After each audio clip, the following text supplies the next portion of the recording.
Hello guys, अगर आप English बोलचाल ग्रामर सीखना चाहते हैं, अगर आप मैट्रिक इंटर बीएस की इंग्लिश पढ़ना चाहते हैं, अगर आप test job interview competitive exams के लिए इंग्लिश सीखना चाहते हैं, आप किसी भी लेवल के स्टूडेंट हैं तो मेरा यूट्यूब चैनल सब्सक्राइब करें। My channel name is enjoy English with sir Tariq. Thanks.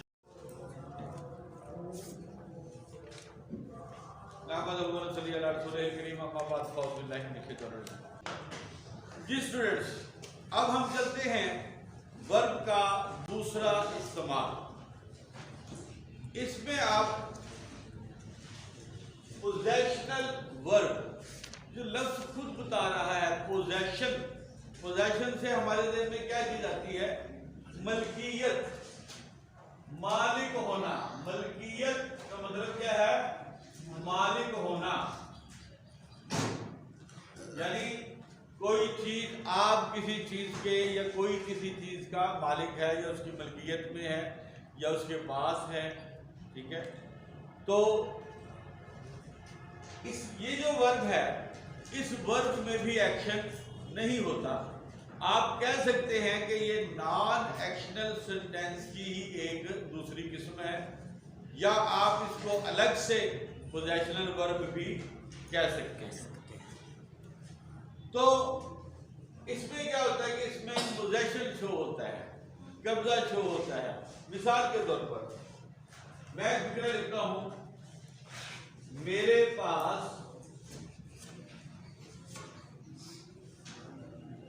5 रुपए हैं। अब आप गौर करें, इस फिक्रे में कहीं भी कोई एक्शन नजर आ रहा है? कोई काम होता नजर आ रहा है? नहीं, कोई काम नजर नहीं आ रहा है, इसमें कोई एक्शन नहीं है। हाँ, अलबत्ता इसमें आपको कोई चीज, किसी की मलकियत नजर आ रही है। तो मसलन मेरे पास 5 रुपए हैं। अगर आप इसको यूं लिख दें कि मैं 5 रुपए का मालिक हूं, तो भी ऐसी कोई बात नहीं, सेम ही बात होगी, कोई फर्क नहीं होगा इसमें। फिक्रा सिर्फ स्टाइल थोड़ा सा चेंज हुआ, बात वही है। मेरे पास 5 रुपए हैं या मैं 5 रुपए का मालिक हूं, ठीक है जी। तो इसमें भी अगर आप गौर करें तो इसमें भी एक मुब्दा होता है और बाकी खबरी होती है। तो इसमें क्या करेंगे? इसमें भी हम जमाने देखेंगे। अगर मौजूदा जमाना है, जैसा कि हैं से हमें पता चल रहा है कि मौजूदा जमाना है, मौजूदा जमाना है, तो वर्ब के तौर पर हम यहां पर हैज या हैव दोनों में से कोई एक लगाएंगे जरूरत के मुताबिक। फिर भी डिस्कस करते हैं कब हैज लगना है, कब हैव लगना है। अगर यहां पर है की बजाय थे होता तो फिर ये फिक्रा बन जाना था बाजी का। मेरे पास 5 रुपए थे, ठीक है। अगर ये मलकियत फिक्रा बाजी का होता तो फिर इसके लिए हमने लगाना था हैड।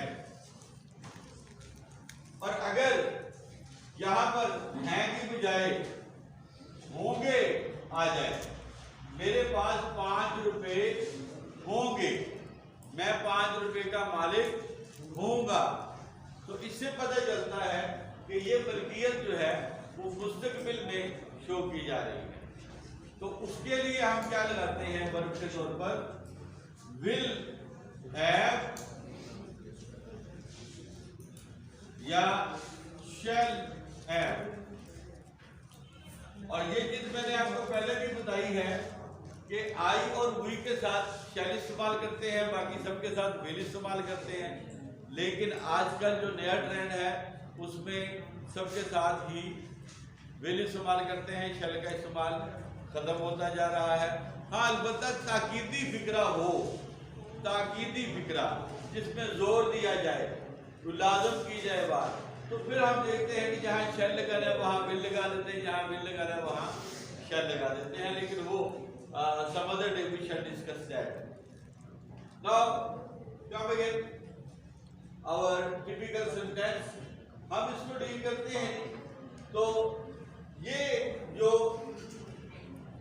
आप फिर वही क्वेश्चन करेंगे कि जनाब is am are was were की तरह has have had will have shall have की हेल्पिंग वर्ब है, डेफिनेटली है हेल्पिंग वर्ब है, लेकिन यहां पर ये हेल्पिंग वर्ब नहीं है। कब ये हेल्पिंग वर्ब है? जब हमारे पास फिक्रा एक्शन वाले वर्ब का होगा, ऐसा वर्ब जिससे किसी काम के होने का पता चलेगा, तो वहां पर उस वर्ब के साथ जब ये मिलकर आएंगे, उसकी हेल्प कर रहे होंगे, तो ये बन जाएंगे हेल्पिंग वर्ब। लेकिन यहाँ पर ये किसी एक्शन वाले वर्ब के साथ नहीं आ रहे हैं, तो ये खुद ही यहाँ पर मेन वर्ब है। लिहाजा इसी को हम प्रिंसिपल वर्ब कहेंगे, इन्हीं को हम मेन वर्ब कहेंगे। जबकि अगर एक्शन वाला वर्ब आ रहा होता तो उसके साथ मिलकर ये आ रहे होते, तो एक्शन वाला वर्ब प्रिंसिपल वर्ब या मेन वर्ब कहलवाना था और ये वाले हेल्पिंग वर्ब कहलवाने थे। अब चूंकि यहाँ मेन वर्ब या प्रिंसिपल वर्ब नहीं है, तो यही हेल्पिंग वर्ब हम मेन वर्ब कहलाएंगे। आपका ये कंसेप्ट क्लियर हो गया। अब चलते हैं यहाँ पर हमने फिर वहाँ पर्सनल प्रोनाउन का यहाँ पर चार्ट लिखेंगे। फर्स्ट पर्सन में आई और वी, सेकंड पर्सन में यू और थर्ड पर्सन में ही, शी, इट, दे, और कोई वाहिद नाम भी हो सकता है, जमा नाम भी हो सकता है। ठीक है जी। तो देखें यहाँ पर आई अगर हम मौजूदा ज़माने में यूज कर रहे हैं, है या हैव का यूज कर रहे हैं, तो फिर क्या क्या देखते हैं कि आई के साथ हम हैव लगाते हैं, वी के साथ भी हैव और यू के साथ भी हैव, नीचे ही के साथ हैज, शी के साथ हैज, इट के साथ हैज, दे प्लूरल है इसके साथ हैव।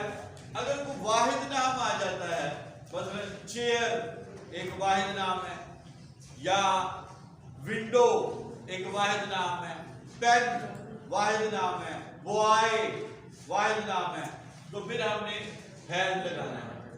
और अगर कोई जमा नाम आ जाता है, मिसाल के तौर पर बॉयज, विंडोज, चेयर्स, तो जमा नाम आ जाएगा, तो फिर हमने हैव लगाना है। इनको आप अच्छी तरह से निश्चित कर लें, तो ये आपको सेंटेंस मेकिंग में हेल्पफुल साबित होंगे। अब हम इसको ट्रांसलेट करते हैं। मेरे पास 5 रुपए है, सब्जेक्ट इसका आ गया आई। अब लगाना है वर्ब। वर्ब के लिए हमने लगाना है हैज या हैव, क्योंकि मौजूदा ज़माना है, हम इसको मौजूदा ज़माने में डील करते हैं। तो आई के साथ हम चार्ट में देखेंगे, आई के साथ हैव लगता है, लिहाजा यहाँ बन जाएगा हैव, आई हैव। लिहाजा ये वर्ब लग गया और सब्जेक्ट लग गया, बाकी बच गया। यूं समझने की ये पास का मतलब ही हैव है। पीछे बच गया 5 रुपए, वो आप लिख दे 5 rupees, FIVE 5 RUPEES rupees. I have 5 rupees. अब हम चलते हैं, इसकी एक और एग्जांपल लेंगे जिसमें हम पास्ट को, मेरे पास एक चाकू था। गौर करें इसमें, तो था से पता चल रहा है माजी की बात है, पास होने से पता चल रहा है मलकियत है, एक्शन इसमें है नहीं, तो सब्जेक्ट लगाएंगे मेरे आई।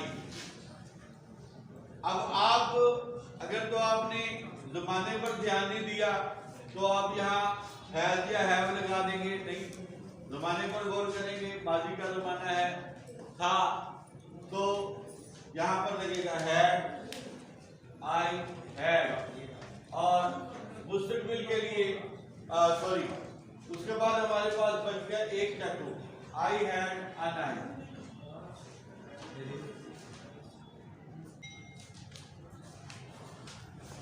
अब हम देखते हैं कि अगर हम इसको मुस्तकबिल में ले जाएं, मेरे पास एक चाकू होगा, उसके लिए क्या करेंगे, आई यहां आ जाएंगे जमाने के लिए, will have, shall have, I shall have.